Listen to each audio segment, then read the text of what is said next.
আমি অনেক কিছু এমন কিছু করি যেটা আপনার বিবেকের সাথে মিলে না, আপনি বিরোধিতা করেন, উনি এটা করলো কেন, কারণ আমি কি করছি সেটা আমি না জানি। কারণ আমাকে মরতে হবে কি হবে না, আমাকে দয়াল নবীর সামনে দাঁড়াইতে হবে কি হবে না, এই ডর আমার কাছে আছে না নাই? তো আজকে এসে যদি কেউ বলে উনি এরকম করছে কেন, উনি এরকম করলে আগে থেকে করতো, আগে করে নাই এখন করছে কেন, কারণ আমাকে পরিস্থিতি দিক দেখেই সামনের দিকে এগোতে হবে। আমার ইয়তকে আমাকে ঐক্যবদ্ধ রাখতে হবে। আমার যুবককে আমাকে জানিয়ে দিতে হবে এই জামানায় আরেকটা ইসলামী খেলাফত কায়েম করার জন্য খালিদ বিন ওয়ালিদের বড় দরকার। আমার বড় আশ্চর্য লাগে মাজার ভাঙ্গে শিরিকের ফতোয়া। কিসের ফতোয়া? শিরিকের। জুলুসে মাথা ফাটে বেদাতের ফতোয়া। মসজিদে জুতা মারিস কোন ফতোয়া? কথা আসে না? মসজিদে জুতা মারিস কোন ফতোয়া? তাহলে বোঝা যাচ্ছে ফতোয়া মূল বিষয় না, এগুলো ইহুদিদের এজেন্ট। বাপ বাপ দি ছেলে যদি বলে আমি আমি আমি হবে হবে না, কেন পিতৃত্ব স্বীকার করা এটা ভালো সন্তানের আলামত। আসেন শাহজালালের উত্তরসূরি হই, শাহপরানের উত্তরসূরি হই, 360 বার আউলিয়ার উত্তরসূরি হই, তাহলে এই জমিনে আবার শাহজালালের জমিন করে দেওয়া সম্ভব হবে। আউলিয়া কেরাম ওনাদের দরকার কি? কারণ সাপোজ একটা কথা আছে, কোরআন তো আছে, বুখারী তো আছে, তা আউলিয়া কেরামের প্রয়োজন কি? এই প্রশ্নটা আছে না নাই? আছে। আউলিয়া কেরামের সান্নিধ্যে গেলে আপনার আমার লাভ কি, এটাও জানার দরকার আছে না নাই? আছে। একটা জিনিস মনে রাখবেন, আমার সামনে যা দেখা যাক, আমার পিছনে যা আছে, আমার ডানে বামে সামনে পিছনে যত কিছু আছে সবগুলো মাওলারই নিয়ামত। কথা ঠিক না? এটা অস্বীকার করার কোন সুযোগ আছে? আমার চুল থেকে নখ পর্যন্ত মালিক এমন ভাবে বানিয়েছে বিজ্ঞানীর পক্ষে চুল আবিষ্কার করা সম্ভব নয়, বিজ্ঞানীর পক্ষে মানুষের মতো মানুষ বানানো সম্ভব নয়। মালিক বলে এই জমিনে অনলি ওয়ান পিস করে আমি আল্লাহ তোমাকে বানিয়ে দিয়েছি। যেমন আমি হাসান, আমি মিশরে গেলেও আলাদা, আমি মালয়েশিয়ায় গেলেও আলাদা, আমি আরব আমিরাত গেলেও আলাদা, আমি সৌদি আরব গেলেও আলাদা, আমি বাংলাদেশ আসলেও আলাদা। মালিক বলে 800 কোটি মানুষের মাঝে আমি আল্লাহ তোমার মতো করে আর কাউরে বানাই নাই। আপনার মতো রোজানে কেউ আছে? আমার মতো বাংলাদেশে কেউ আছে? নাই। কেন? আল্লাহ বলে সব মানুষের চোখ দুইটা, সব মানুষের চেহারা আছে, সব মানুষের হাত পা আছে, কিন্তু এমন সিস্টেম করে বানিয়েছি, মায়ের পেটে 10 মাস রেখেছি, আসমান জমিনের মাও নাই বাপও নাই, জাস্ট আমি বলেছি কোন হয়ে যা, ফায়াকুন, অটোমেটিক হয়ে গেছে। সেই জন্য বাঘের মতো বাঘ আছে, চাঁদের মতো তারকার মতো তারকা আছে, জমিন এখানে যেরকম মালয়েশিয়ার জমিনও সেরকম। কিন্তু আমার মালিক বলে মা নামক পেটে আমি মালিক 10 মাস 10 দিন তোকে রেখেছি। আমরা বললাম মালিক কেন রাখলা? আল্লাহ বলে হুয়াল্লাযী ইউসাফফিরুকুম ফিল আরহামি কাইফা ইয়াশা। সব বানাইছি আমি আল্লাহ, অর্ডার হুকুম করে, আর তোকে মায়ের পেটে এনে চুল থেকে নখ পর্যন্ত আমি আল্লাহ আমার কুদরতি হাত দিয়ে সাজিয়ে দিয়েছে।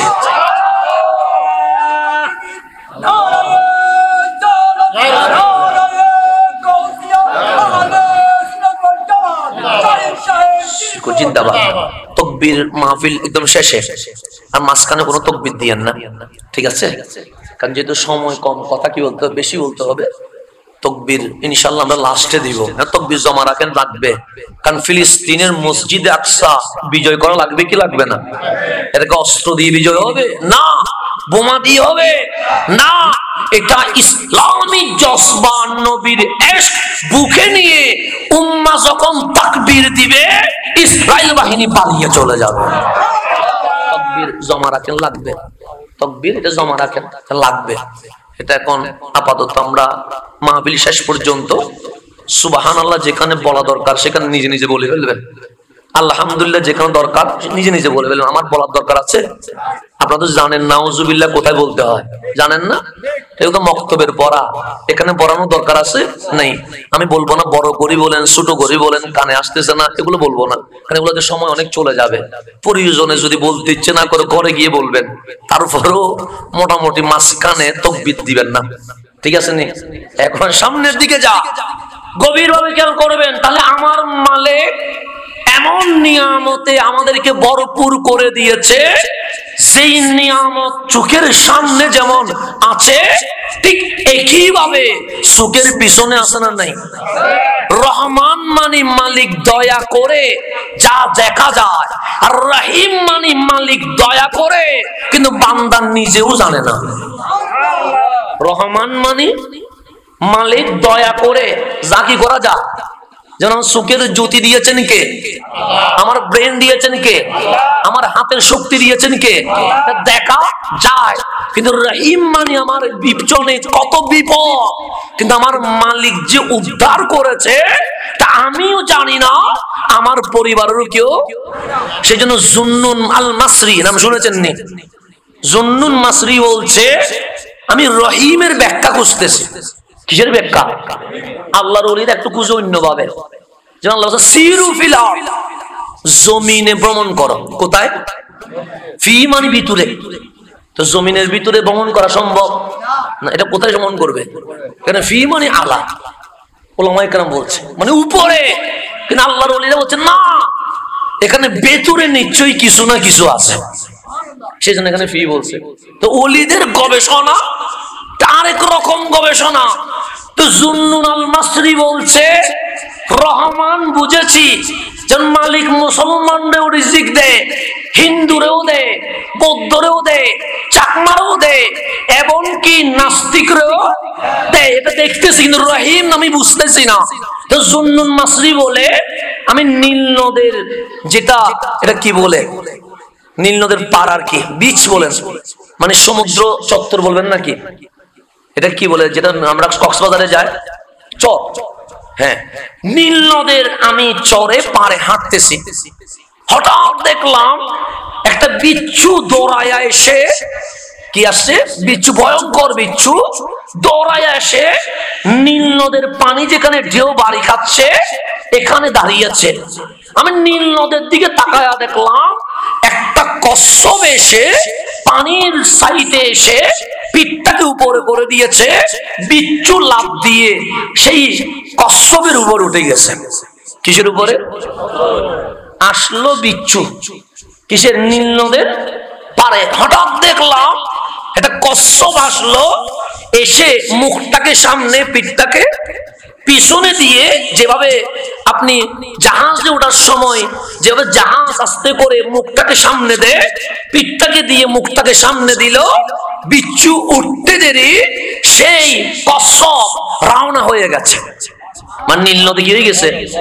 এখন জুন্নুন মাসরি বলে ঘটনা কি, বিচ্ছু আসলো দৌড়ায়া, বিচ্ছু আসলো, কচ্ছপ আসলো আচমকা, কচ্ছপের পিঠের উপর উঠে গেছে বিচ্ছু, কিন্তু কচ্ছপ তো দ্রুত রওনা দিয়েছে।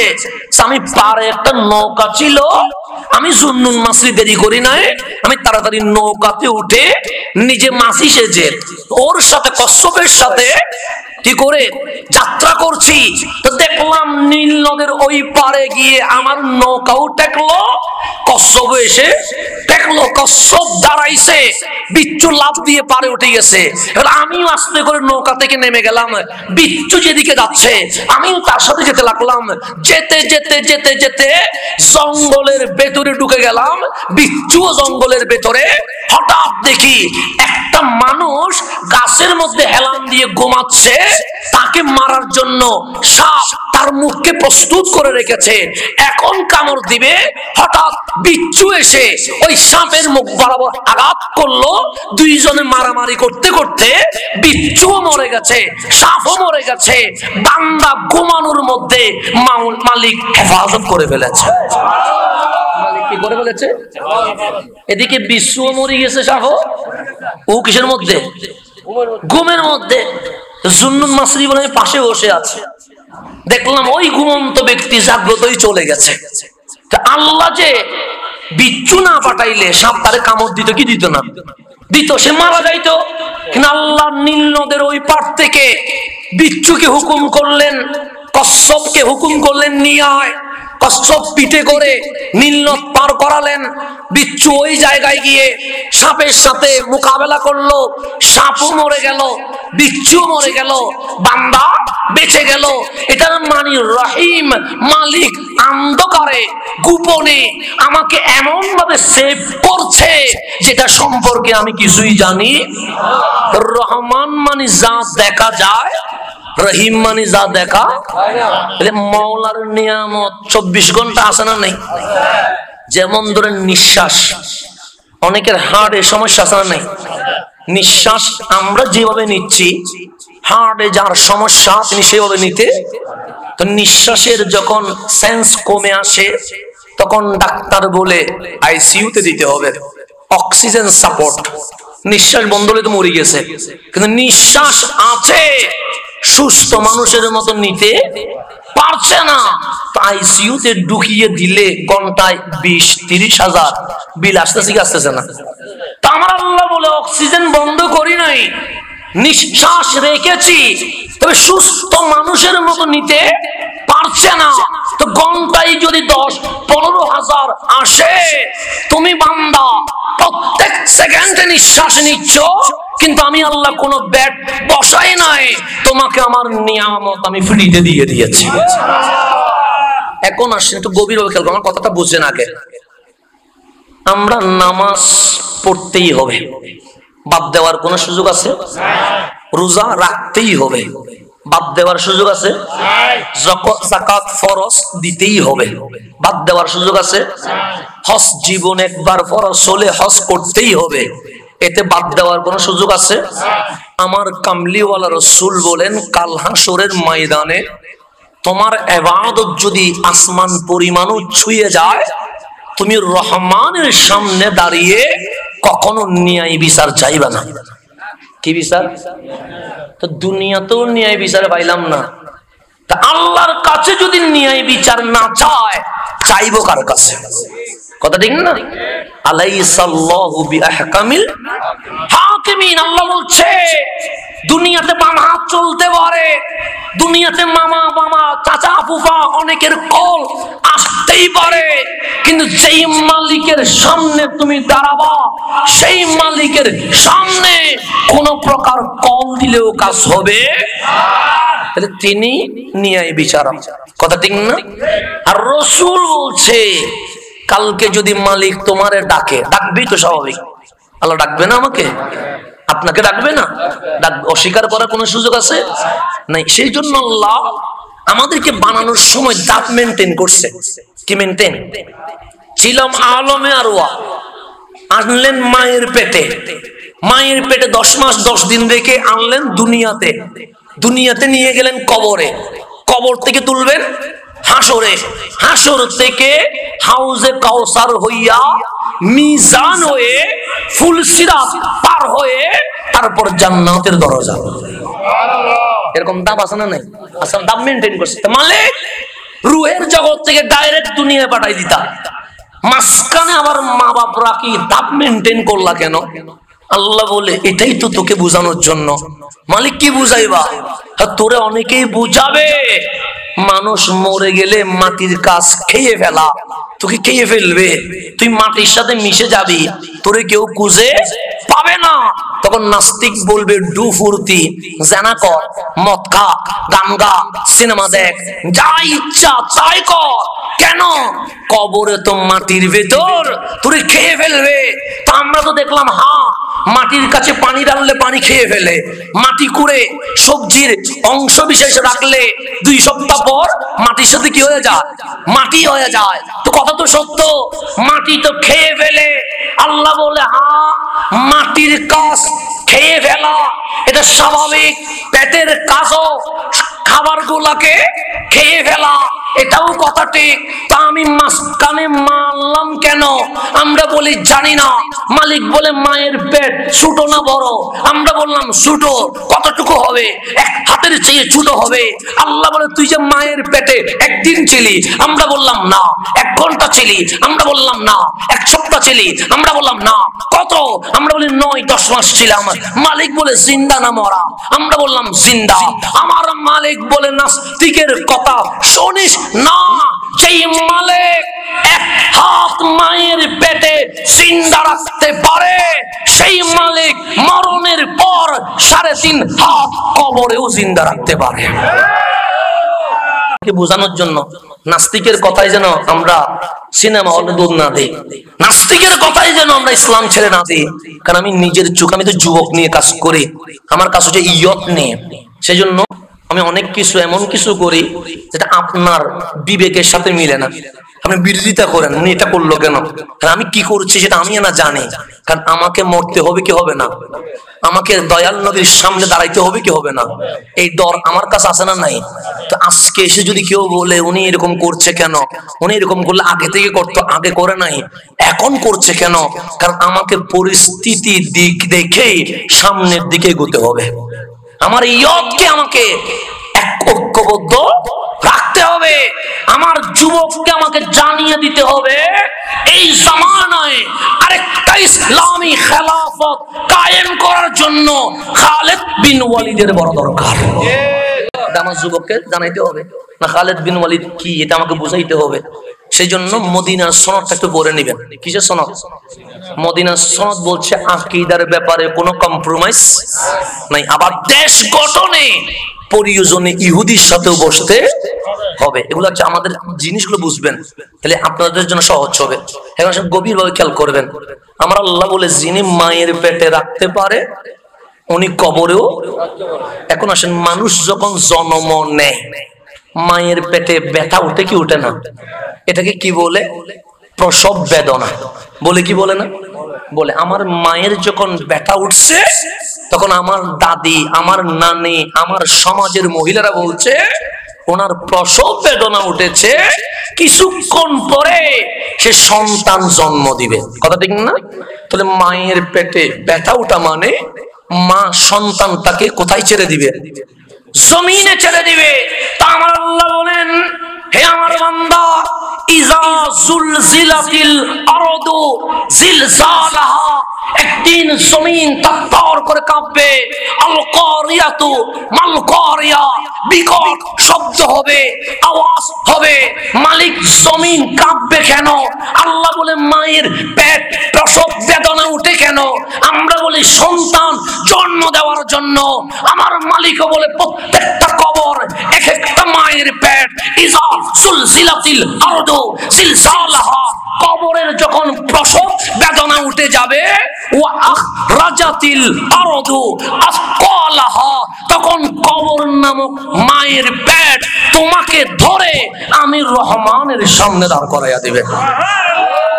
তাহলে মায়ের পেটে ব্যথা উঠলে সন্তান যেমন জমিনে বের হয়ে যায়, আল্লাহ বলে ইজা জুলজিলাতিল আরদু জিলজালাহা, জমিনও যখন থরথর করে কাঁপবে, প্রসব বেদনা যখন উঠবে, ও আখরাজাতিল আরদু, জমিন বের করে দিবে কাকে? আসকালাহা, জমিনের ভেতরের সন্তানকে বের করে আমি রহমানের সামনে দাঁড় করাইয়া দিব। তাহলে পালানোর কোন সুযোগ আছে?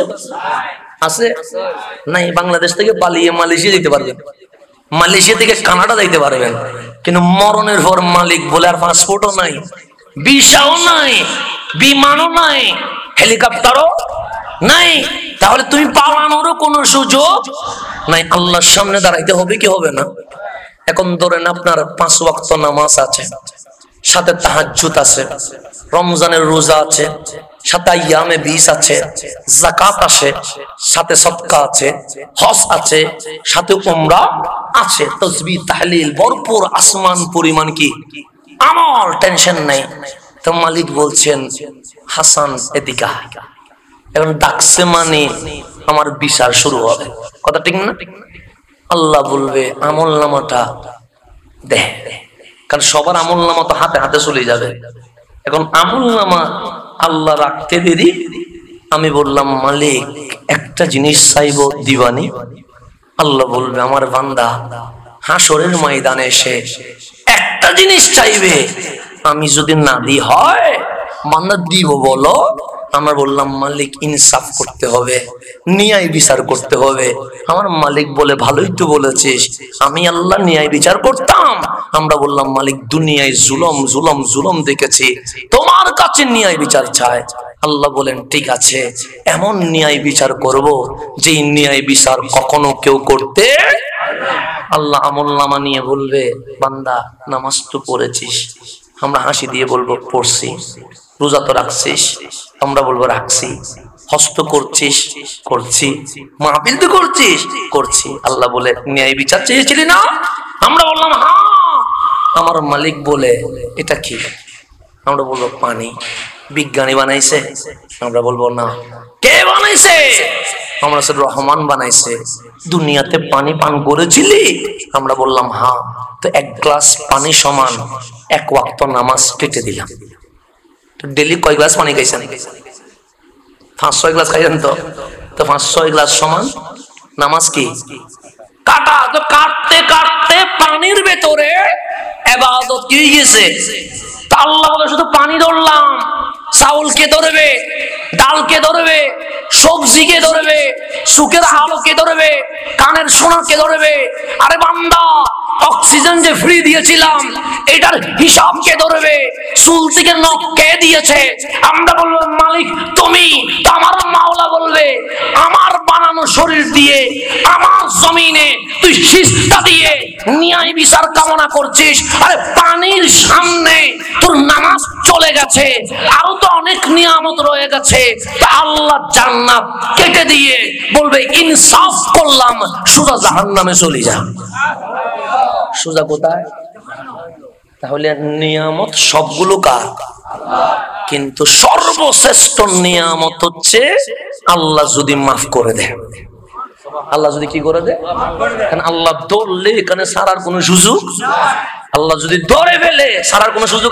আমার মালিক যখন বলবে আমলনামাটা দে, তখন আপনি আমি দাঁড়িয়ে যাব মালিক তুমি জানি অনেক ভালোবেসে আমারে বানাইছো, তুমি বানিয়েছো লিয়াবুদুন তোমার ইবাদত করার জন্য। মালিক আমি এটাও শুনছি আমার মা আমার বাবা যতটুকু ভালোবাসে তুমি তার চেয়ে 99 ভাগ বেশি ভালোবাসো। তোমার বান্দাটা অযোগ্য, বলছিলা নামাজ পড়তে আমি পারি নাই মাওলা, বলছিলা রোজা রাখতে আমি পারি নাই মাওলা, বলছিলা কোরআন দেখতে আমি পারি নাই মাওলা। আজ আসামি হয়ে রহমানের কাঠগড়ায় দাঁড়িয়ে তোমার দয়াটা ভিক্ষা চাচ্ছি। তোমার দয়াটা কি যাচ্ছি মাওলা? তুমি না সত্তার, ওই নামের দিকে তাকায়া আমার গুনাহটারে গোপন করা যায় না। মালিক তুমি না গফুর, ওই গফুর নামটার দিকে তাকায়া আমার গুনাহ কি মাফ করা যায় না? তুমি না রহমান, রহমতুল লিল আলামিনের দিকে তাকায়া আমার জান্নাত কি ভিক্ষা দেওয়া যায় না? আমার মালিক বলবে তুই আমার সত্তার ডেকেছিস? আমরা বলবো হ্যাঁ। আমার মালিক বলে তোর গুনাহ আমি ওপেন করব কেমনে? আমার গফুর ডেকেছিস? আমরা বলবো হ্যাঁ। আমি তোরে মাফ না করে থাকি কেমনে? তুই আমার রহমান দেখেছিস? আমি তোরে জান্নাত না দিয়ে থাকবো কেমনে? যা তোর হিসাবটা আমি গোপন করে দিলাম, আমি মালিক তোরে জান্নাতটা গিফট করে দিলাম। এর চেয়ে বড় নিয়ামত আছে? তাহলে আমি একটা কথা বলতে চাইছিলাম আপনাদেরকে, একটু গভীর মনোযোগ। আমার সামনে যা আছে মালিকের নিয়ামত, আমার পিছনে যা আছে মালিকের নিয়ামত, আমার উপরে যা আছে মালিকের নিয়ামত, আমার নিচে যা আছে মালিকের নিয়ামত, আমার ইসলাম মালিকের নিয়ামত, আমার কোরআন মালিকের নিয়ামত, আমার কামলিওয়ালা নবী মালিকের নিয়ামত, আমার মা মালিকের নিয়ামত, আমার বাবা মালিকের নিয়ামত, আমার বউ বাচ্চা মালিকের নিয়ামত, আমার বন্ধু মালিকের নিয়ামত, আমার ব্যবসা চাকরি মালিকের নিয়ামত। সকল নিয়ামতের শ্রেষ্ঠ নিয়ামত হচ্ছে আল্লাহ যদি গুনাহ মাফ করে, আল্লাহ যদি গুনাহ মাফ করে, আল্লাহ যদি গুনাহ মাফ করে। গভীর ভাবে খেয়াল করবেন, মসজিদে হেরেমে নামাজ পড়লে 1 রাকাতে 1 লক্ষ রাকাতের সওয়াব পাওয়া যায়। মসজিদে নববীতে নামাজ পড়লে 1 রাকাতে 50,000 সওয়াব পাওয়া যায়, মসজিদে আকসায় নামাজ পড়লে এক রাকাতে 25,000 সওয়াব পাওয়া যায়, মসজিদে কুবায় নামাজ পড়লে 2 রাকাতে কবুল উমরার সওয়াব পাওয়া যায়। কিন্তু আমার মালিক বলছে, হাবিব বলেন ওয়ালাউ আন্নাহুম ইজ্জালামু আনফুসাহুম জাউকা সওয়াবের জন্য মসজিদে হেরেম, সওয়াবের জন্য মসজিদে নববী, সওয়াবের জন্য মসজিদে আকসা। গুনাহ যদি মাফ করাইতে চায় কামলিওয়ালার কদমে আসতে হবে। গুনাহ যদি মাফ করাইতে চায় কার কদমে আসতে হবে? আমার কথাটা একটু গভীর হয়ে গেল। ওয়ালাউ আন্নাহুম ইজ্জালামু আনফুসাহুম জাউকা, আপনার উম্মত গুনাহ করলে কদম আপনার কাছে আসতে হবে। ও আপনাকে সামনে নিয়ে রহমানের দরবারে ক্ষমা চাইবে। ওয়াস্তাগফারা লাহুমুর রাসূল, আপনি নবী তার পক্ষে সুপারিশ করবেন। আপনি সুপারিশ করতে দেরি, এ ক্ষমা চাইতে দেরি, দুইটা যখন মিলে যাবে ফাওয়াজাদুল্লাহ তাওয়াবার রহিমা, গ্যারান্টি ওয়ারেন্টি, আমি মালিক তার জীবনের গুনাহ মাফ করে দেব। তাহলে আল্লাহর সর্বশ্রেষ্ঠ নিয়ামত গুনাহ মাফ। কি মাফ? এই গুনাহ মাফ মিলে কার কদম থেকে? নবীর কদম। এটা একটু মনে রাখবেন, আমার কথাটা আমি অন্যদিকে নিয়ে যাচ্ছি, এগুলো মনে রাখতে হবে, সূত্র বলা যাবে না। গুনাহ মাফ করা এটা সর্বশ্রেষ্ঠ। গুনাহ মাফ করতে গেলে কার কদমে যেতে হবে? আমার নবীর। এতটুকু মনে থাকবে আপনাদের? এটা ক্লাস মনে করেন, মনে থাকবে। তাহলে গুনাহ মাফ করতে যেতে হবে কার কদমে? এখন আসেন রাসূলের জীবনীতে চলে আসেন। মুসলিম শরীফ মানতে কোনো ঝামেলা আছে? কোনো আপত্তি আছে? মুসলিম শরীফের কিতাবুল মানাকিব অধ্যায়ে অনেকের ফজিলত আছে, নবী রাসূলের ফজিলত আছে, সাহাবায়ে কেরামের ফজিলত আছে, আহলে বাইতের ফজিলত আছে, নবীর বিবিগণের ফজিলত আছে। তার মধ্যে একটা বাব আছে হযরতে সাইয়্যিদুনা ওয়াইস আল করনির ফজিলত। তার ফজিলত বললাম, কোন শরীফ বললাম? মুসলিম শরীফ। আমার রাসূল খুতবা দিচ্ছেন। কি দিচ্ছেন? খুতবা কোথায়? মসজিদে নববীতে। হাজারো সাহাবী বসা। হঠাৎ বললেন, ওমর এবং আলী আপনারা দাঁড়িয়ে যান। কয়জনকে দাঁড়াইতে বলছে? একজনের নাম ফারুকে আজম, আরেকজনের নাম মাওলা আলী রাদিয়াল্লাহু তাআলা। বললেন দাঁড়ান। ওনারা দুইজন দাঁড়িয়ে গেছে।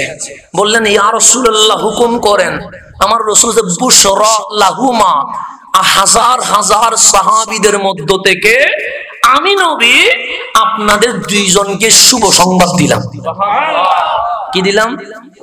কে দিয়েছে? আল্লাহর রাসূল। কাকে দিয়েছেন? ফারুকে আজম এবং মাওলা। তো ওনারা দুইজন বললেন, নবী গো, এখানে হাজার সাহাবী আছে, আপনি আমাদের দুইজনকে শুভ সংবাদ দিলেন। কোন শুভ সংবাদ একটু বলেন না? কামলিওয়ালা বললেন, ইয়ামানের করণ শহরে আমার এক দেওয়ানা আছে, নাম তার ওয়াইস। তার সাথে আমার দেখা হবে না, কারণ আমি চলে যাব।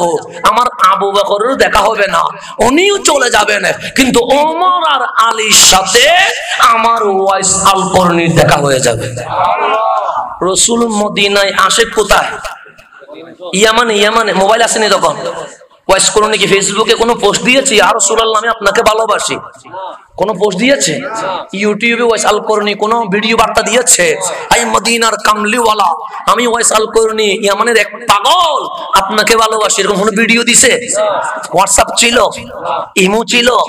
লাইভ চ্যাট করার কোনো সুযোগ ছিল? কিন্তু রাসূল মদিনায় বসে ওয়াইস আল করনি সেই ইয়ামানের করণ শহরে কামলিওয়ালার জন্য যে পাগলামি করছে, আমার নবী নবুয়তের ইন্টারনেট দিয়ে মদিনা থেকে দেখতে পাচ্ছে। কিসের ইন্টারনেট থেকে? মদিনার নবুয়তের ইন্টারনেট দিয়ে দেখছেন। কোথায়? ইয়ামানে করণ শহরে।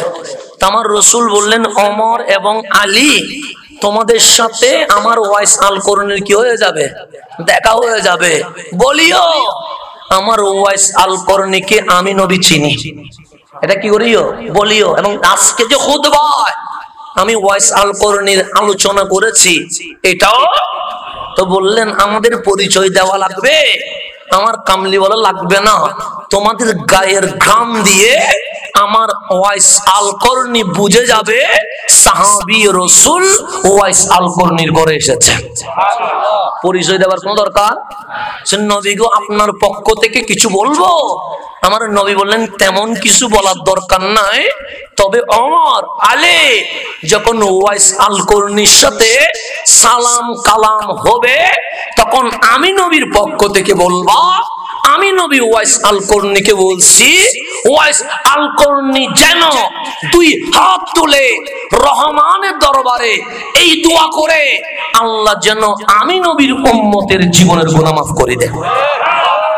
গভীরভাবে খেয়াল করবেন, মুসলিম শরীফ থেকে বলছি কারণ আমার সময় কম কথা বেশি, একটু গভীরভাবে খেয়াল করবেন। ওয়াইস আল করনি সাহাবী না, সাহাবী কারে কয়? যিনি চর্ম চোখে নবীকে দেখেছে। কিন্তু ওয়াইস আল করনি ইয়ামানে, নবীজি কোথায়? মদিনায়। আমার নবী কি ইয়ামানে গেছে? যায় নাই। আর ওয়াইস আল করনিও মদিনায় আসছিল কিন্তু আমার রাসূল দেখা দেয় নাই, মানে দেখা হয় নাই। সাঁতার কাটতেছি নাকি দিছি যে আমার বিষয়টা বুঝতে হবে, সেজন্য আপনাকে এখন বিষয় বোঝানোর জন্য আমি সমুদ্রে ডুব দিছি। আমার আওয়াজ শোনা যায়? এতটুকু চলবে? যাক সাউন্ড বক্স সাউন্ড দিয়ে দেন তাড়াতাড়ি। একটু গভীরভাবে খেয়াল করবেন। তাহলে ওয়াইস আল করনি সাহাবী নয়, কি নয়? এখন কোন সাহাবীর সাথে দিদার ফারুক আজম আর মাওলা আলীর সাথে মিললে তাবি হবে। কি হবে? তাহলে উনি সাহাবী নয়, তাহলে উনি কে? ওয়াইস আল করনি হচ্ছে যুগ শ্রেষ্ঠ আল্লাহর ওলি। একটু গভীরভাবে খেয়াল করবেন। তাহলে ওয়াইস আল করনি কি? যুগ শ্রেষ্ঠ। এখন আপনারা আমার একটু মুখে মুখে বলবেন ওয়াইস আল করনি সেরা না ফারুক আজম সেরা? ফারুক আজম সাহাবী রাসূল, সাহাবী রাসূল গৌসে পাকের চেয়ে সেরা, সাহাবী রাসূল খাজা আজমিরের চেয়ে সেরা, সাহাবী রাসূল আলা হযরত থেকে সেরা, সাহাবী রাসূলের কোনো মিসাল নাই। তাহলে ওয়াইস আল করনি চেয়ে কোটি গুণ দামি ফারুকে, ওয়াইস আল করনি চেয়ে কোটি গুণ দামি মাওলা। এই দুইজনকে বলছে এই আমার ওমর, হে আমার আলী, যখন আমার ওয়াইস আল করনির সাথে দেখা হবে ওয়াইস আল করনিকে বলবা আমার উম্মতের গুনাহ মাফ চেয়ে রহমানের জন্য, রহমানের দরবারে যেন কি করে? দোয়া করে। একটু গভীর মনোযোগ। আল্লাহ বলে গুনাহ যদি মাফ করাইতে হয় নবীর দরবারে, নবীর দরবারে, তো আমার রাসূল চাইলে বলতে পারতেন ওমর আপনি তো সবচেয়ে বড় ওলি, আপনি একটু উম্মতের গুনাহ মাফ চেয়ে দোয়া করেন। আলে আপনি তো ওলি কুল শিরোমণি, আপনি একটু দোয়া করেন। কিন্তু ফারুক আজমকে বলে নাই, মাওলা আলীকে বলেন নাই, দুইজনকে বললেন ওয়াইস আল করনিকে বলবেন উনি যেন আমার উম্মতের গুনাহ মাফ চেয়ে দোয়া করে। কেন? সাহাবিয়তের যুগ একদিন শেষ হয়ে যাবে কিন্তু বেলায়েতের যুগ কখনো শেষ হবে? আমার রাসূল ডাক দিয়ে বললেন উম্মত গুনাহ করলে রহমান বলেন নবীর দরবার, নবীর দরবার। হয়তো তোমাদের পাসপোর্ট নাও থাকতে পারে, হয়তো তোমাদের ভিসা নাও থাকতে পারে, হয়তো বা তুমি গরিব হওয়ার কারণে বিমানের টিকিট দিয়ে মদিনায় নাও আসতে পারো। তো গুনাহ করলে বাংলাদেশ থেকে যখন মদিনায় যেতে পারবা না, আফসোস করিও না, আফসোস করিও না। ওয়াইস আল করনির মতো আল্লাহর ওলি শহরে নগরে গ্রামে গঞ্জে আছে। তুমি গুনাহ করা মাত্র ওলির দরবারে চলে যাও, আল্লাহর ওলি তোমার দরখাস্ত কামলিওয়ালার মদিনায়ে মুনাওয়ারার রওজা মুবারকে পৌঁছায়া দিবে, আমি নবী রহমানের দরবারে সুপারিশ করে দিব। তাহলে ওলির দরকার আছে না নাই? আছে। মাহফিল কমিটি কানে কানে একটা আছে বিষয় আমাকে যখন দিয়েছেন কানে কাটানোর দরকার নাই, পড়ালেখা করি তো আসছি, কথা ঠিক না? এখন আসছেন মাঝখানে আমি কথা বলছি গুছাইতে দিবেন, কানে এসে ডিস্টার্ব করবেন না। বিষয় আমার চেয়ে বেশি বিষয়ের উপর কেউ মাহফিল করে নাই। এখন সামনের দিকে যায়, গভীরভাবে খেয়াল করবেন। তাহলে আমার আল্লাহর নিয়ামতের মধ্যে সবচেয়ে বড় নিয়ামত হচ্ছে ক্ষমা। বড় নিয়ামত কি? ক্ষমা। ক্ষমা পাওয়া যায় কার দরবারে? রাসূলের দরবারে।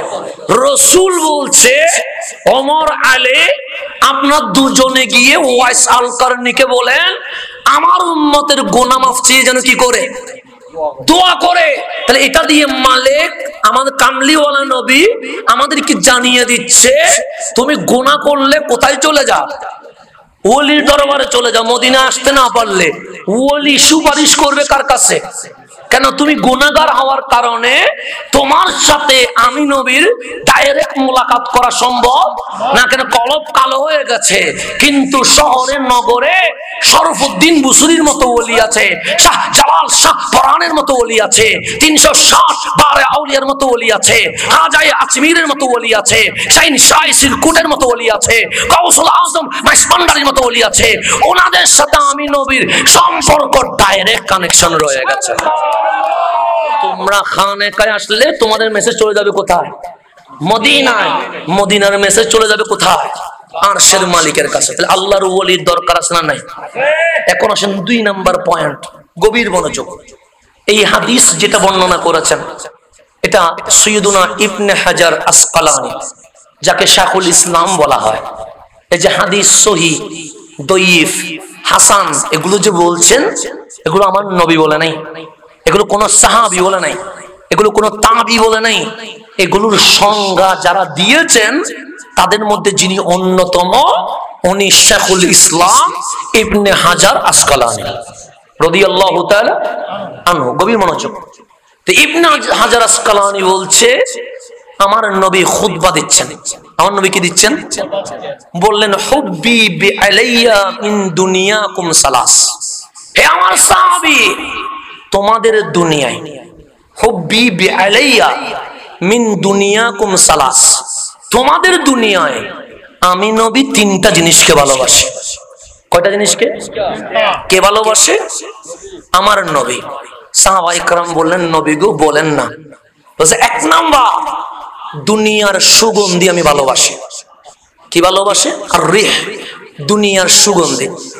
2 নাম্বার আন-নিসা, আমার প্রিয়তমা স্ত্রীদেরকে ভালোবাসি। 3 নাম্বার আস-সালাহ, ইবাদতের মধ্যে আমি নবী সবচেয়ে বেশি নামাজকে ভালোবাসি। কয়টা ভালোবাসে? 3টা। এখন আসেন, নামাজ কঠিন না সহজ? সহজ। 1 বকনা পানি দিয়ে ওযু করি, মসজিদে এসে ইক্তাদাইতু বিহাযাল ইমাম বলে নিয়ত বেঁধে রুকু সিজদা তাহিয়া পড়লে নামাজ হয়ে গেছে।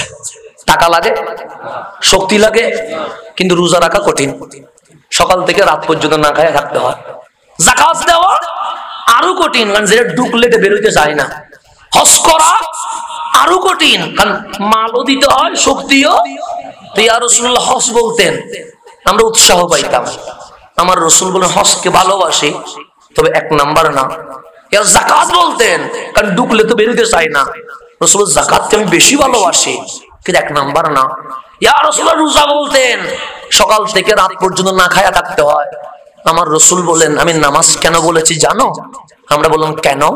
কামলিওয়ালা বলে, কুররাতু আইনি ফিস সালাহ, নামাজের মধ্যে আমার চোখ প্রশান্তি লাভ করে। আমি নবী নামাজে দাঁড়াইতে দেরি, মাওলার মেরাজ শুরু হয়ে যায়। সেই জন্য নামাজকে আমি কি করি? 1 নম্বরে সৈয়দুনা সিদ্দিক আকবর দাঁড়ায় গেছে। নবী গো, আমিও 3টা ভালোবাসি। আমার রাসূল হাসি দিয়ে বলে, তুমিও ভালোবাসো 3টা? বলছে, হ্যাঁ। বলো। আমি নামাজকে বেশি ভালোবাসি। তাহাজ্জুদ পড়ি, চাস্ত পড়ি, আওয়াবিন পড়ি, নফল ফরজ একটাও বাদ, কিন্তু 1 নাম্বার না। রোজাকে বেশি ভালোবাসি, 1 নাম্বার না। হজকে বেশি ভালোবাসি, 1 নাম্বার না।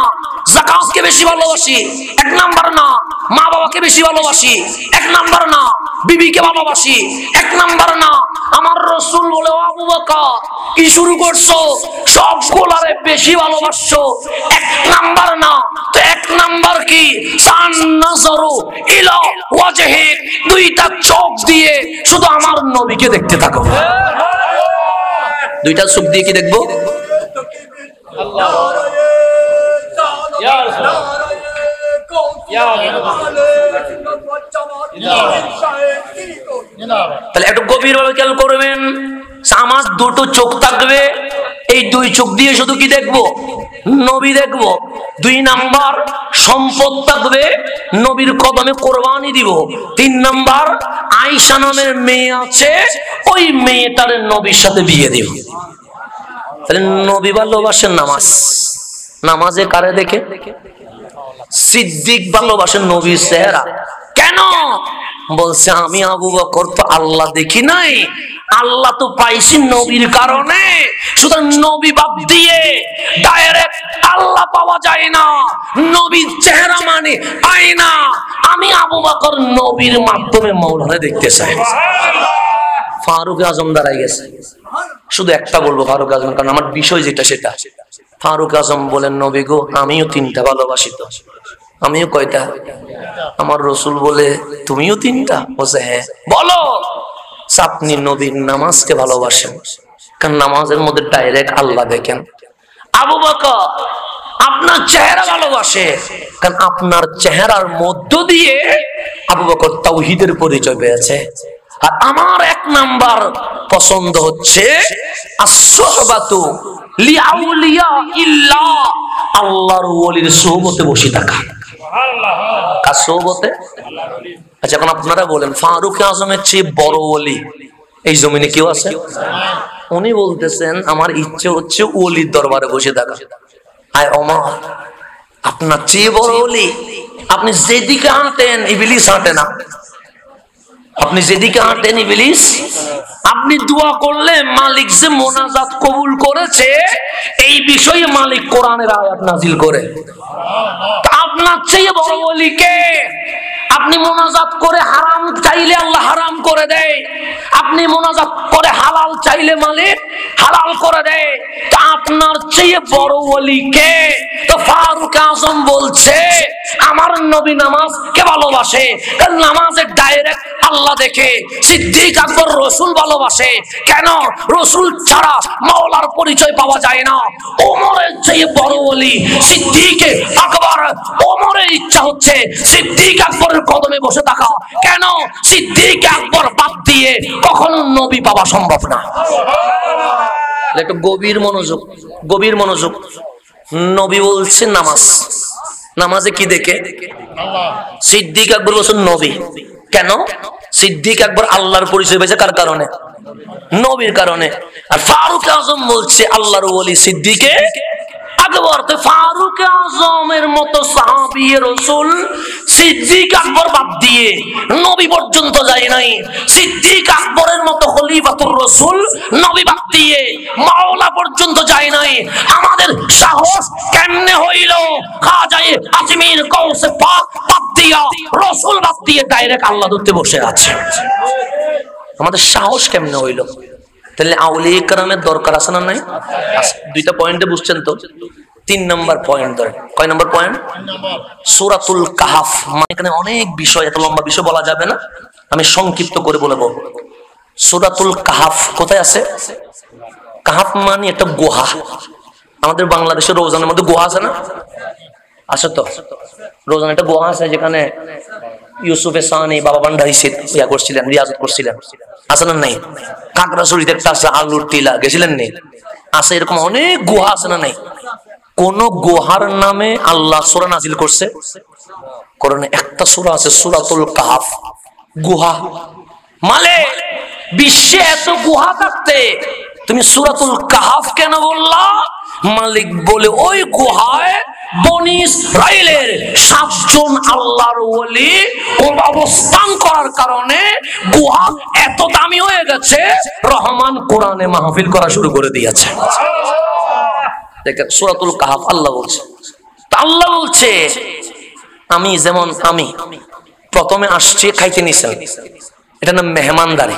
শুন না, আমাকে জিজ্ঞেস করবেন না হুজুর কয়জন আসছেন, করবেন না জিজ্ঞেস, কারণ আপনি টেবিলে কয়জনের জন্য বাদ দিবেন। তো আপনি জিজ্ঞেস কয়জন, তখন আমাকে বলতে হবে আমি, আমার ড্রাইভার, সাথে আরো 3 জন, তার মানে কয়জন হইল? 5 জন হইল।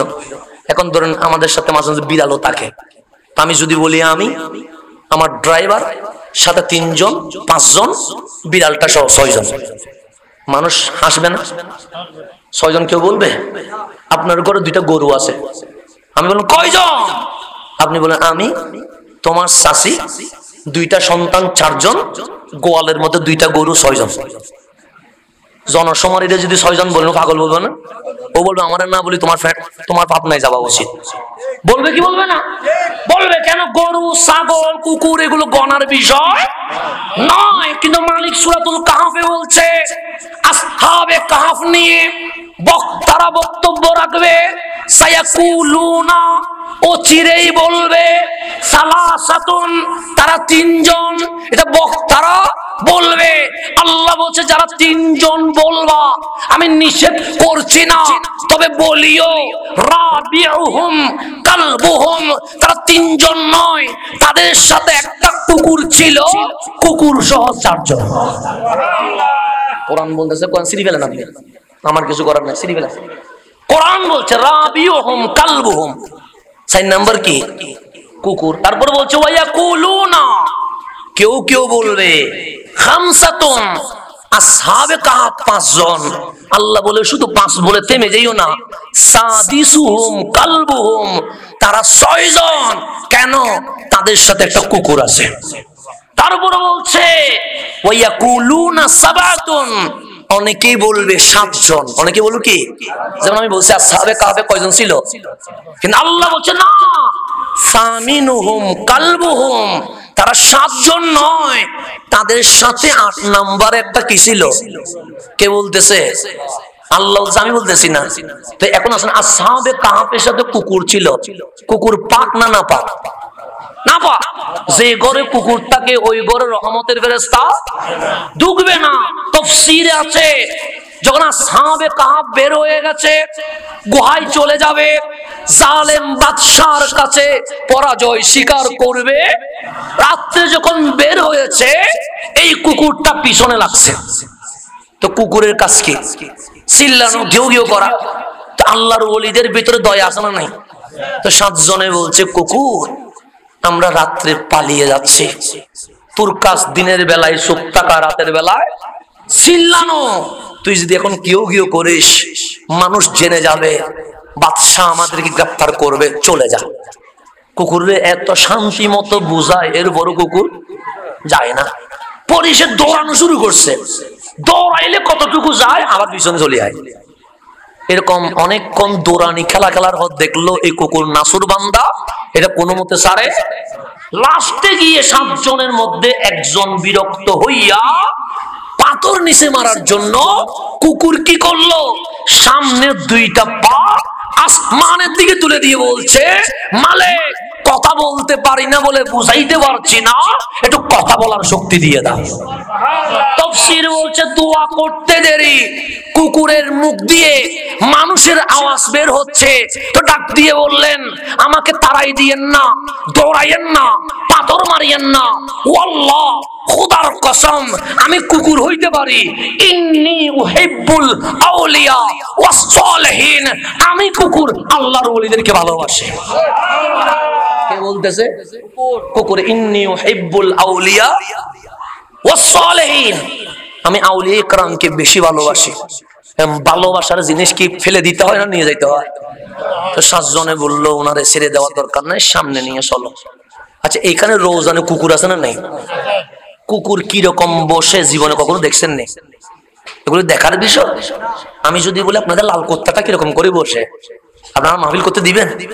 বলবো জিতে তো পুরাটা প্যান্ট না, লাল কুত্তা কিরকম বসে আমার দেখার দরকার, কথা ঠিক না? তো এখন গুহায় যখন চলে এসেছে, একজন একজন করে 7 জন ঢুকে গেছে। কে? আল্লাহর বাইরে আছে কে? কুকুর। তো 7 জনে বলছে, আমরা এখানে লুকানোর জন্য আসছি, তুই বাইরে থাকলে বৃষ্টি পড়বে, রোদ পড়বে, কষ্ট পাবি, ভেতরে আয়। ভালোবাসা মানুষ কোথায় আয়? তো কুত্তা বাইরে থেকে উত্তর দিচ্ছে, গোলাম মুরিদের কাজ মুনিবের সাথে ঘুমানো নয়, মুরিদের কাজ হচ্ছে মুনিবের পাহারা দেওয়া। কুত্তা কোত্থেকে উত্তর দিচ্ছে যে গুহার বাইরে থেকে বলছে, আমি তো মুরিদ, আমি তো গোলাম, গোলাম কেমনে মুনিবের বিছানায় ঘুমাবে? গোলাম তো বাহিরে থাকবে, পাহারা দিবে। তো আমার আল্লাহর কাছে এটা বড় ভালো লাগছে, আল্লাহ বলে 7 জন আসহাবে কাহাফ গুহার ভিতরে ঢুকে গেছে, কুকুরটা বাইরে রয়ে গেছে। তো বসছে কেমনে? কোরআন বলছে ওয়াকালবুহুম বাসিতুন জিরাইহি বিল ওয়াসিত, সামনে 2 পা বিছায়া পিছনে 2 পা পাস করে কুকুর গুহার সামনে বসে আছে। কুকুর কোথায় বসে আছে? আমার রাসূল বলছে আসহাবে কাহাফের 7 জন ওলি যখন জান্নাতে যাবে, সাথে কুকুরও জান্নাতে চলে যাবে। কুকুর নামাজ পড়ছে, রোজা রাখছে, হজ করছে, যাকাত দিছে, জিহাদ, জান্নাতে যাবে। মালিক বলবে ও আসহাবে কাহাফ 309 বছর যেই কুকুর তোমাদের পাহারা দিয়েছে তাকে বাইরে রাখবা কেন? তাদের কেউ কোথায় নিয়ে যাও? জান্নাতে আসহাবে কাহাফের ওলির চেয়েও কোটি গুণ দামি আমার নবীর উম্মতের ওলি গাউসে পাক দামি, খাজা আজমির দামি, আলা হযরত দামি, শাইন শাহ সিরকোট দামি, গাউসে জামান তাইব শাওয়াতি দামি, গাউসুল আজম ভান্ডারি দামি। আসহাবে কাহাফের কুকুর যদি জান্নাতে যেতে পারে, গাউসে পাকের মুরিদ কি জান্নাতে যাবে না? যাবে কি যাবে না? আপনারা সূরা কাহফ পড়েন না? আল্লাহর ওলির সাথে লাগার কারণে কুকুর চলে যাচ্ছে কোথায়? আর এখন নাকি ওলিদের কাছে গেলে বেদাত হয়ে যায়। আমার বড় আশ্চর্য লাগে মাজার ভাঙ্গিয়ে শিরিকের ফতোয়া। কিসের ফতোয়া? শিরিকের। জুলুসে মাথা ফাটে বেদাতের ফতোয়া। মসজিদে জুতা মারিস কোন ফতোয়া? কথা আসে না? মসজিদে জুতা মারিস কোন ফতোয়া? তাহলে বোঝা যাচ্ছে ফতোয়া মূল বিষয় না, এগুলো ইহুদিদের এজেন্ট। আল্লাহর ঘরে জুতা মারা, এটা কি কোনো মুসলমান হইতে পারে? সর্বপ্রথম আল্লাহর ঘর মসজিদে নববীতে গরু গাঁদা দিয়ে পেশাব পায়খানা করাইছিল এজিদে। গিলাফে আগুন দিছিল কারা? আজকে এজিদের স্বভাব বাংলাদেশে পাওয়া যাচ্ছে না, যাচ্ছে। আল্লাহ যেন আমার ভাইদেরকে বুঝার তৌফিক নসিব করে। এখন আসেন গভীর মনোযোগ, যেহেতু সময় আমার কম, কথা আমার বেশি, গভীর ভাবে খেয়াল করবেন। এই হিন্দুস্তান, এটা আগে বাংলাদেশ, এখন হয়েছে যে পাকিস্তান, এখন ভারত, এখন ভুটান, এখন নেপাল, এখন এক সময় এটা পুরাটাই ছিল হিন্দুস্তান, ভারতবর্ষ। কথা ঠিক কিনা? ভারতবর্ষে খাজা আজমির আসার আগেও অনেকেই এখানে ইসলাম প্রচারের চেষ্টা করেছে। কোথায়? আমাদের দেশে। এটা পুরোটা আমাদের দেশ, বাকি এখনো না হয়েছে 52 সাল আগে। পুরা দেশে অনেকেই ইসলাম প্রচারের জন্য চেষ্টা। তোর মধ্যে মোহাম্মদ সুলতান গৌরী, মোহাম্মদ আহমদ সুলতান মোহাম্মদ গৌরী, সুলতান মোহাম্মদ গৌরী খাজা আজমিরের আগে, তখন রাজার নাম ছিল কি? পৃথ্বীরাজ। পৃথ্বীরাজকে দমন করার জন্য 10 বার হামলা করেছে। কয়বার? 10 বার। কে? সুলতান মোহাম্মদ গৌরী। সুলতান মোহাম্মদ গৌরী হচ্ছে না কোন নাম? ঠিক আছে নাম? লাস্টে গৌরী আছে, ঠিক আছে। শিহাবুদ্দিন গৌরী। আচ্ছা, শিহাবুদ্দিন গৌরী। হ্যাঁ, গৌরী নাম মনে আছে, কিন্তু আরটার দিকে একটু ইয়া লাগতেছে, মানে কনফিউশন লাগতেছে। তো গৌরী এর আগে কয়বার হামলা করছে? 10 বারের রেজাল্ট হচ্ছে পৃথ্বীরাজ জিতে গেছে, গৌরী হেরে গেছে। গৌরী কি গেছে? পরে মিটিং বসলো, এইভাবে নাম কেউ আসতে হামলা করে কোনো লাভ। প্রতিবার মায়ের খায়া খায়া আসি, মায়ের খায়া খায়া আসি, এরকম যুদ্ধ করার কোনো দরকার। তো 11তম বারে সুলতান গৌরী ভাবলো এইবার এমন যুদ্ধ করব ইনশাআল্লাহ পৃথ্বীরাজকে হারায়া ভারতবর্ষে আমরা ইসলামী খেলাফত কায়েম করব। কে? সুলতান গৌরী বলছে। 20,000 সৈন্য জোগাড় করলেন। কয় হাজার সৈন্য জোগাড় করে শুধু পাঠাই দেন নাই, যেন আমার যদি যুদ্ধে পাঠাই দেন আমি কি গুলি চালাইতে পারবো? কারণ আমার ট্রেনিং নেই তো। আমি যাইলে তো ইসরায়েলরা বলবে দুর্গটা দিয়ে দিই, তাহলে কিন্তু কিছু জানে না। তো আমাদেরকে ট্রেনিং এর দরকার নাই, প্রত্যেক মুসলমানের ট্রেনিং এর দরকার। তো সুলতান গৌরী পাহাড়ের ভেতরে এক অজানা জায়গায় 20,000 মুজাহিদকে ট্রেনিং দিচ্ছে। কয় হাজার? পৃথ্বীরাজ ভাবতেছে কিরে, সুলতান গৌরী 2 মাস 3 মাস পরে পরে হামলা করে 6 মাস চলে গেল, বেচারা তো কোনো আমার শব্দ। সিআইডি নিয়োগ করলেন, গুপ্তচর। দেখো সুলতান গৌরীর কোন প্ল্যানিং আছে কিনা। পরে সুলতান গৌরীর পক্ষ থেকে সিআইডি বের হয়ে ওই অজানা জায়গায় গিয়ে দেখতেছেন সুলতান গৌরী ট্রেনিং এ ব্যস্ত আছে। কিসে? তাড়াতাড়ি সিআইডি পৃথ্বীরাজকে বললো, পৃথ্বীরাজ এইবার তো খবর আছে। কি খবর? সেইবারে সুলতান গৌরী এমনিতে আসবে না, বড় ট্রেনিং দিয়ে 20,000 সৈন্য রেডি করে আসতেছে। পৃথ্বীরাজ বলে, মুসলমানদের ইমানি জজবা বেশি, 20,000-এর বদল 20,000 দিলে হবে না, 90,000 সৈন্য রেডি করে ট্রেনিং দিয়ে দাও। কয় হাজার? তো এটা তো সুলতান গৌরী জানে না যে এদিকে পৃথ্বীরাজ খবর কি হয়ে গেছে, পেয়ে গেছে। 90,000 সৈন্য ট্রেনিং দেওয়া শুরু করছে। সুলতান গৌরী ট্রেনিং শেষ করে 20,000 সৈন্য নিয়ে চলে আসছে কোথায়? ভারতবর্ষে। এখন পৃথ্বীরাজ আগে থেকে প্রস্তুত, 20,000-এর বিপরীতে 90,000 লাগাই দিছে। এমন মাইল 90,000 শুরু করছে, 1 ঘন্টার ভেতরে মুসলিম বাহিনীর পরাজয় হয়ে গেছে। কয় ঘন্টায়? কারো হাত কাটে গেছে, কারো পিঠ কাটে গেছে, কারো পা রক্তময় হয়ে যাচ্ছে। পালিয়ে যখন চলে যাচ্ছে, হঠাৎ দিল্লি অভিমুখে দেখছে এক নূরানী জাত, পাগড়ি পরা, হাতের মধ্যে তসবিহ, বগলে আল কোরআন, কিন্তু কোনো তরবারিও নাই, বোমাও নাই। উনি হিন্দুস্তানে ঢুকে যাচ্ছে। তো মুসলমান দাড়ি যখন আছে, পাগড়ি যখন আছে, কোরআন যখন আছে, তসবিহ যখন আছে, মুসলমান এই পরিচয় দেওয়ার দরকার আছে? 20,000 মায়ের খাওয়া সৈন্য বললেন, বাবা কম, থামো, আইনা তাজা, যাচ্ছেন কই? সেইলা দিল্লি। দিল্লিতে কেন? সে এলানে ইসলাম, ইজহারে ইসলাম, ইসলামের দাওয়াত দেওয়ার জন্য। আমরা কারা? উনি বললেন, আমি তো জানি না তোমরা কারা। আমরা সুলতান গৌরীর বাহিনী, 20,000 সৈন্য নিয়ে পৃথ্বীরাজের মোকাবেলা করার জন্য তরবারি নিয়ে বের হয়েছি। 1 ঘন্টায় হেরে জান বাঁচানোর জন্য পালিয়ে যাচ্ছি। আরে তুমি তো একলা, তরবারিও নাই, বোমাও নাই, তোমারে পাইলে তো টুকরা টুকরা করে ফেলবে। তখন খাজা মাইনুদ্দিন চিশতি আজমেরি সাঞ্জরি ডাক দিয়ে বললেন, তোমরা এসেছো তরবারি নিয়ে, আর আমি এসেছি কামলিওয়ালার হুকুম নিয়ে। তোমরা এসেছো কি নিয়ে? আমি এসেছি নবীর হুকুম নিয়ে। সুতরাং তোমাদের তরবারি যেখানে হেরে যায়, কামলিওয়ালার হুকুম সেখানে জিতে যায়। হযরতে খাজা আজমির দিল্লিতে অবস্থান করলেন। কোথায়? 2 জন শাগরিদ বানাইলেন।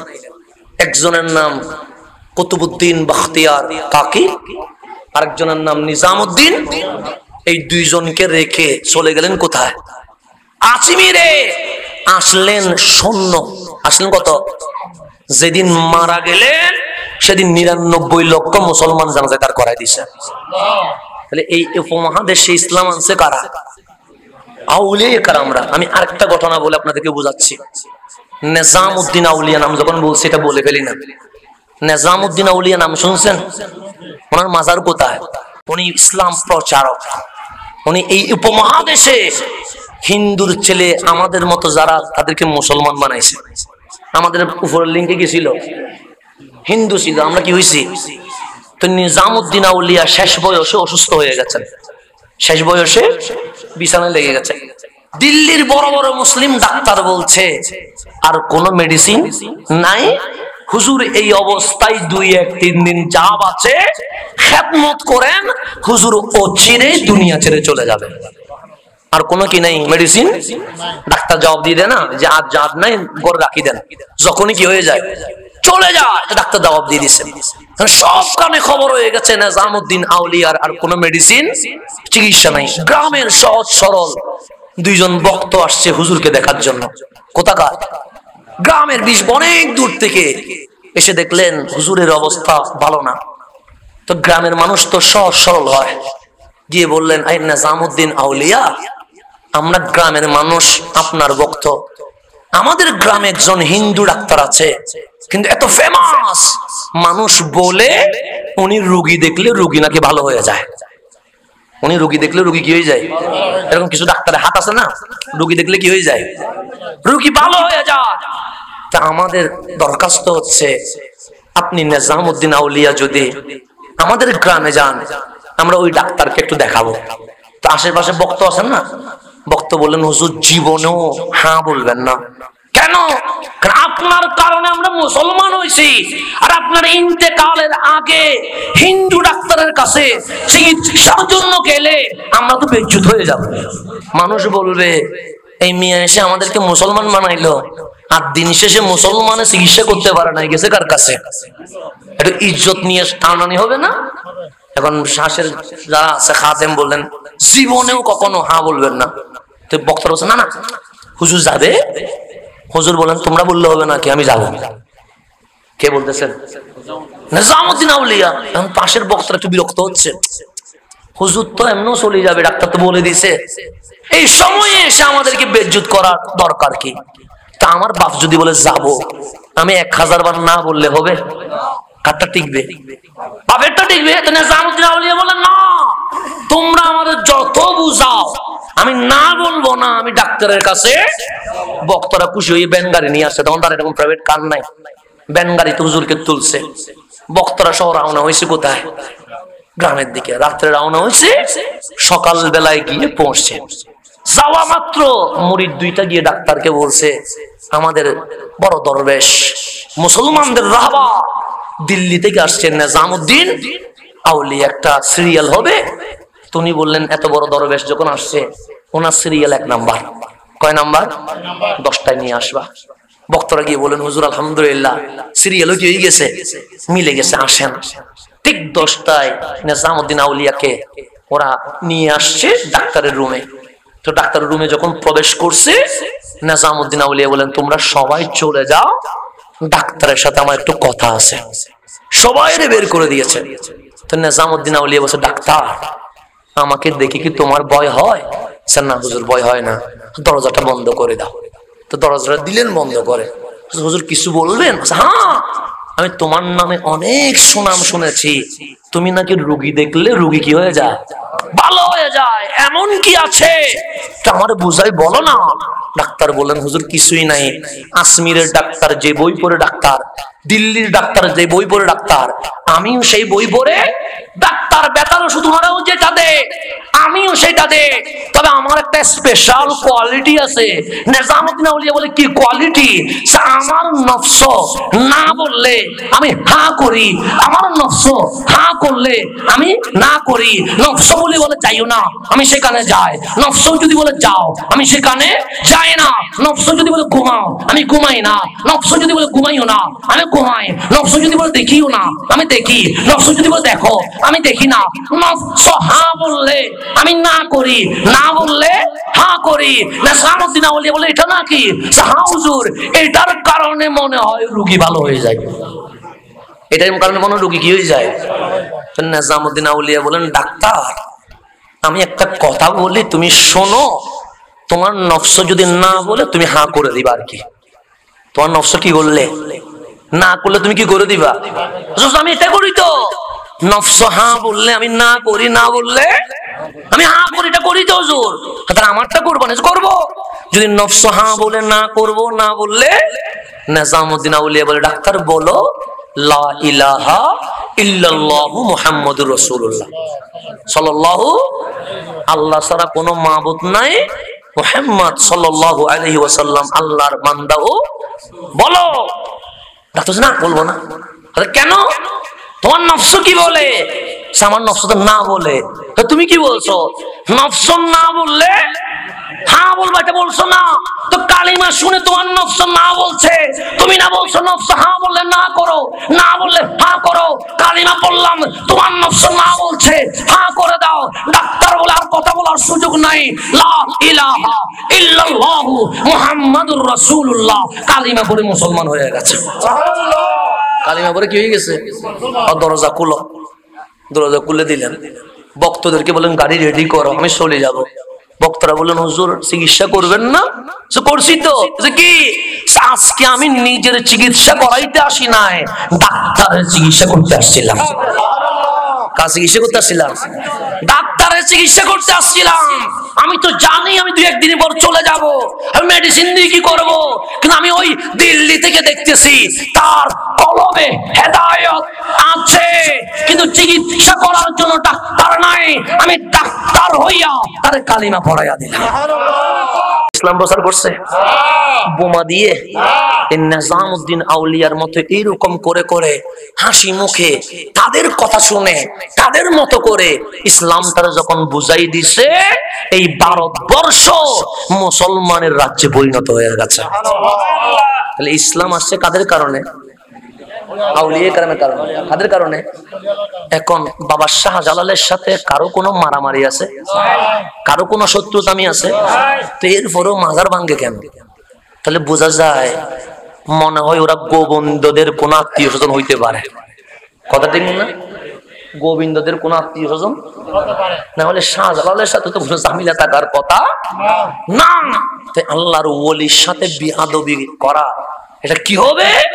হাদিসে কুদসি আমার কামলিওয়ালা নবীকে আল্লাহ বলছে, হাবিব আমার ওলির শানে আমি আল্লাহ নিজেই বলবো, সুতরাং আপনারা কাউর মাধ্যমে বলার দরকার, আমি হাসান সাবধান করার কোন দরকার?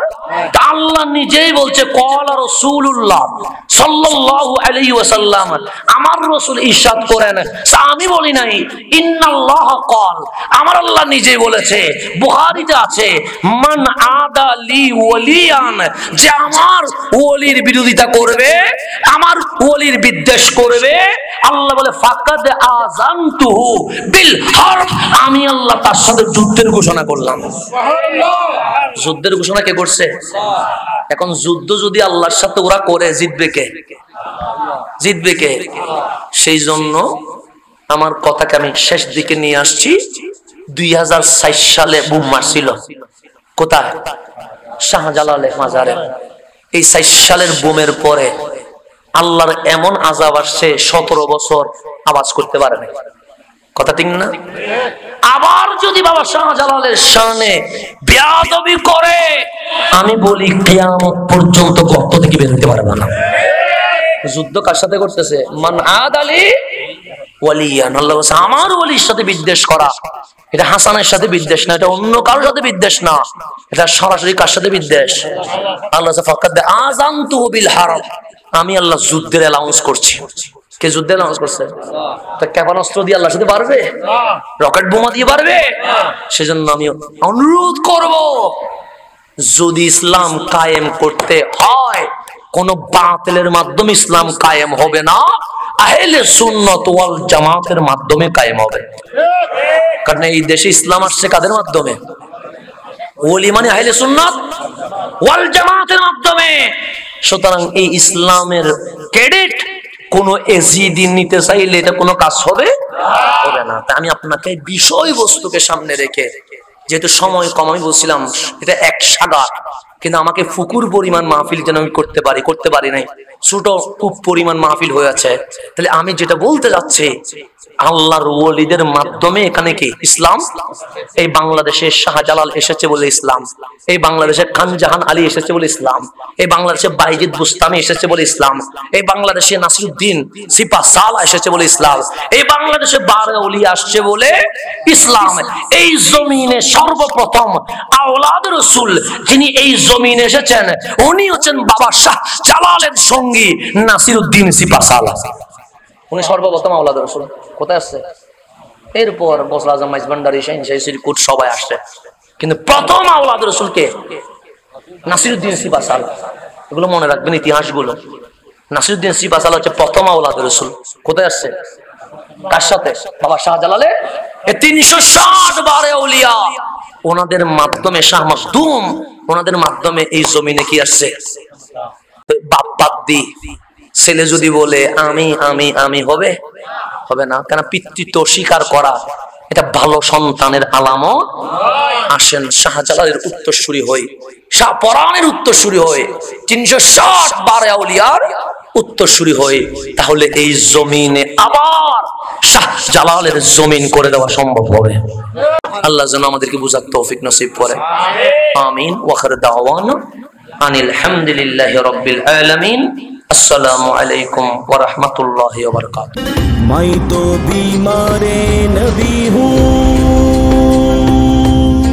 MBN TV একটি ইসলামিক ইউটিউব চ্যানেল।